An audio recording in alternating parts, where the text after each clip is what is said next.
माँ का दूध छोटे नवजात शिशु के लिए अत्यंत उपयोगी होता है, ये हम लोग सब जानते हैं, है ना? और माँ का दूध कैसे, कब और कहाँ पिलाना है ये भी जानना ज़रूरी है।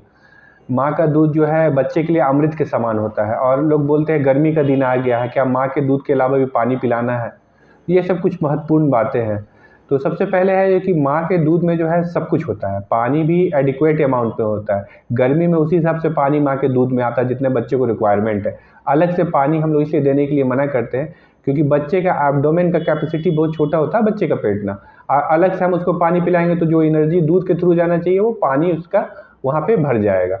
तो इसलिए माँ का दूध में पानी-वानी सब बराबर मात्रा में रहता है। तो आप माँ के दूध जो है, माँ के दूध से उसका गर्मी के दिन में जो डिहाइड्रेशन से वाटर लॉस होता है वो सब भी उससे मेंटेन हो जाता है।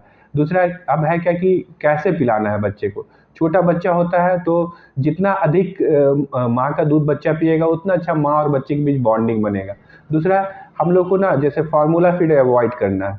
फार्मूला फीड बोतल के थ्रू तो एकदम नहीं देना है। कोशिश करना है माँ का दूध बच्चा अत्यधिक ले। दिन के टाइम में तो दूध पिलाना ही है और रात के टाइम में भी माँ को उठ-उठ के बच्चे को दूध पिलाना है क्योंकि रात के टाइम में लैक्टेशन अच्छा होता है, तो रात के टाइम में ही भी दूध पिलाना चाहिए। अब है कब पिलाना है, तो जब भी बच्चा रोए, फीड ऑन डिमांड हम लोग बोलते हैं। जब भी बच्चा रोए उसको दूध पिला देना है। सामान्यतः 5 से 7 बार बच्चा जो है दिन भर में दूध पीता है। अगर दूध पी के बच्चा 5 से 7 बार सुसु कर रहा है तो मतलब एडिक्वेट अमाउंट में उसको दूध जा रहा है। दूसरा चीज़ है कि दूध पीने के बाद बच्चा 1 से 1.5 घंटा सो रहा है आराम से, तो इसका मतलब बच्चा का जो है जो नीड है वो दूध का वो पूरा हो जा रहा है। दूसरा कभी-कभी ये शिकायत होती है कि माँ को दूध नहीं आ रहा है ना? बच्चा हो गया, माँ को दूध नहीं आ रहा, क्या करें? तो कुछ चीज़ है जिसका हम लोग को ध्यान नहीं देते लेकिन ध्यान रखना चाहिए। इसमें क्या है, सबसे पहले माँ को इमोशनल सपोर्ट चाहिए। बच्चा हुआ तो उसको सपोर्ट मिलना चाहिए, घर का सपोर्ट होना चाहिए, है ना? कि बच्चा को आप पाल लोगे, उसको कॉन्फिडेंस में देना है। दूसरा कभी भी जो है माँ अगर दूध पिलाती है तो वहाँ शांत वातावरण हो, है ना? घर का 10 टेंशन लेके अगर माँ दूध पिलाएगी तो दूध नहीं आएगा। तो शांत माहौल में बैठना है बच्चे को लेके, है ना?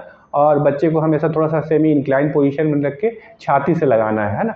अगर हो सकता है कभी-कभी 1-2 बार दूध नहीं भी आया, फिर भी आपको बच्चे को छाती में लगाना है, तभी आप उसको फ़ॉर्मूला फीड दें, है ना? ऐसा नहीं कि बच्चा रोए आप उसको तुरंत फ़ॉर्मूला फीड ले जाके दे दिए, तो फिर बच्चा भी कोशिश नहीं करेगा कि छाती से दूध खींचे। इसलिए यह बहुत महत्वपूर्ण है कि अगर दूध नहीं भी आ रहा है शुरू के कुछ दिनों में, तो आप बच्चे को छाती में लगाएँ, उसके बाद ही फ़ॉर्मूला फीड दें। बच्चा कितना भी रो रहा है पहले छाती में लगाना है, थोड़ी देर उसको रोने देना है, रोने से कोई घटा नहीं है और उसके बाद ही आप उसको जो है आप फ़ॉर्मूला फीड दें।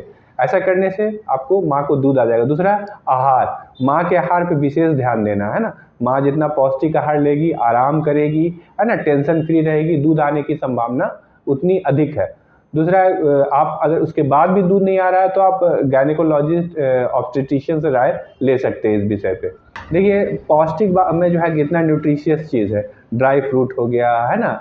दूध पीना चाहिए माँ को खुद भी, खाना जो है अच्छा से लेना चाहिए। हम लोग सब जानते हैं बैलेंस डाइट में जैसे रोटी, दाल, सब्जी, है ना?